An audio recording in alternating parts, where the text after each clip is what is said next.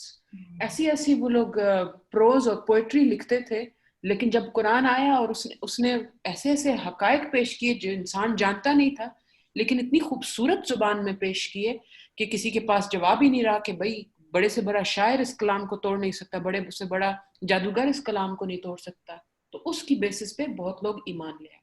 آج کے دور میں سائنسی حقائق پیش کرنا اس لیے لازم ہے کیونکہ چاہے مسلمان ہو, لاشعوری طور پر مسلمانوں کی پوری سوسائٹی میں بھی سائنس سائنس سائنس سائنس کا جو ہم نے لارا لگایا ہے نا, وہ پھیل چکا ہے.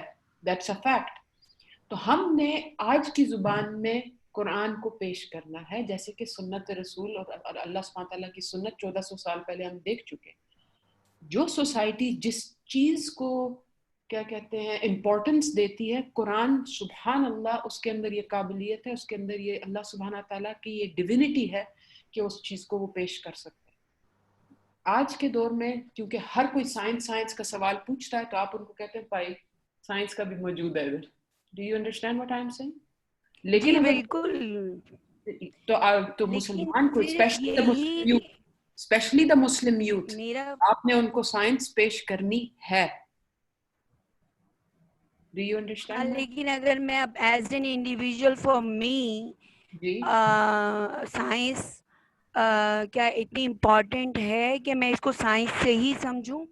نہیں، not at یہ all. تو بالکل صرف آپ اگلے دوسرے لوگوں کو اس طرف توجہ دلانے کے لیے، سمجھانے کے لیے آپ صحیح ہے، آپ سائنس قرآن نے بھی پیش کی ہے سائنس، لیکن بالکل ہم آپ تو ایک ایمانیات کی بات کر رہے ہیں نا. میرے اپنے ایمان کی بات کروں اگر ایز این انڈیویژول، تو کیا میرے لیے اس کو سائنس کی کسوٹی پہ پرکھنا ضروری ہے؟ آئی تھنک ناٹ، نو. صحیح یہ ہے، تو سمجھنا personality- ضروری ہے کہ قرآن نے کیا سائنسی حقائق بیان کی اور وہ کیا ثابت ہو گیا. بہت سارے ایسے ہوں گے سائنسی حقائق جو قرآن میں موجود ہوں گے لیکن ابھی تک سائنس اس تک نہیں پہنچی ہوگی، ایسا ہے. بالکل ڈاکٹر صحیح اسرار بات. احمد کی بھی اگر آپ سنیں تو ان کے بہت ساری چیزوں میں یہ چیز سننے میں آتی کہ جی سائنس بہت ساری، شاید 1% تک 2% تک پہنچی ہوگی، قرآن نے تو بہت کچھ بیان کیا ہے رہتی دنیا تک کے لیے. تو ہم سائنس کے اوپر اپنے ایمان کو بیس تو نہیں کریں گے. ہاں دوسرے لوگوں کو ایمان کنوے کرنے کے لیے ہم سائنٹیفک حقائق جو ہے وہ ایز این ایویڈینس پیش کر سکتے ہیں، لیکن بالکل بیسڈ آن سائنٹیفک پروف ہم ایمان بلڈ تو نہیں کر سکتے یا کر سکتے ہیں. یہ میرا سوال یہ ہے ایکچولی. یہ جیسے ڈاکٹر کیتھ مور ہیں، یہ مسلمان ہو گئے تھے جب ان کو پتا چلا کہ قرآن میں، آپ ڈاکٹر کیتھ مور کے بارے میں پڑھیں، جب ان کو پتا چلا جی کہ جی قرآن جی کہ جب انہیں پتا تو وہ یہ میرا ایگزیکٹلی میرا یہی پوائنٹ ہے کہ جو نان مسلم ہیں وہ جب سائنسی پروف دیکھیں گے تو ان کے لیے ایکسیپٹیبلٹی بڑھ جائے گی اسلام کی. For a Muslim it is somehow irrelevant. وہ تو صرف آپ غیر مسلموں کے لیے یا آپ بچوں کو کنوے موٹیویٹ کرنے کے لیے یوز کرتے ہیں نا یہ چیز کی. دیکھو سائنس میں بھی لکھا ہے، قرآن میں بھی یہ لکھا ہے. پرسن ٹو پرسن ویری ہاں وہ کرتے. پرسن ٹو پرسن ڈپینڈ کرتا ہے. کچھ لوگ مسلمان ہوتے ہیں اور ملحد بن جاتے ہیں، ایتھیزم کی طرف چلے جاتے ہیں اور پھر سائنس کے تھرو وہ قرآن کی طرف آتے ہیں. ہم لوگ ایسے لوگوں کو بھی جانتے ہیں. ہاں ہوگا، بالکل ہوگا، بالکل بالکل تو یہ ہوگا، پرسن ٹو پرسن. بالکل ہوگا. جزاک اللہ خیر. صحیح، بہت شکریہ، جزاک اللہ.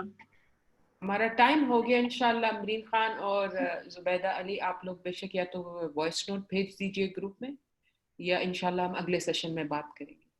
Okay, thank you. جزاک اللہ خیر. سبحان ربک رب العزت عما یصفون وسلام علی المرسلین والحمد للہ رب العالمین. السلام علیکم ورحمۃ اللہ وبرکاتہ.